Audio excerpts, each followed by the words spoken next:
ఒక అద్భుతమైన సాక్ష్యం. మైకేల్ చాంగ్ అద్భుతమైన టెన్నిస్ ప్లేయర్. అద్భుతం. చిన్న వయసులో అద్భుతమైన ట్రోఫీ, అతి పిన్న వయసులో మేబీ 17 సంవత్సరాల వయసులో అద్భుతమైన ట్రోఫీ అందుకొని విజేతగా నిలవబడ్డాడు. మనలాంటి వాళ్ళు అడిగారు, విలేకరులు అడిగారు, బాబు నీ వయసు ఇంత చిన్నది కదా, అమెరికా దేశంలో పేరుగాంచిన ఆటగాళ్లను మట్టి గరిపించి, ప్రపంచంలో ఉన్న దిగ్గజాలను మట్టి గరిపించి ప్రపంచ విజేతగా ఈ రోజు నువ్వు నిలవబడ్డావే, నీ విజయానికి కారణం ఏంటయ్యా?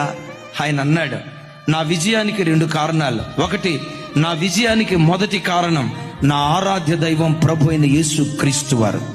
యేసు క్రీస్తే నన్ను విజేతగా నిలవబెట్టాడు. రెండవది, నా తల్లి ప్రార్థన ఈ పోరాట భూమిలో నన్ను విజేతగా నిలవబెట్టింది. వాడి విజేతగా నిలవబెట్టయ్యా, ఆటలో మెలకు వాడికి నేర్పయ్యాని నా తల్లి నా కొరకు మానక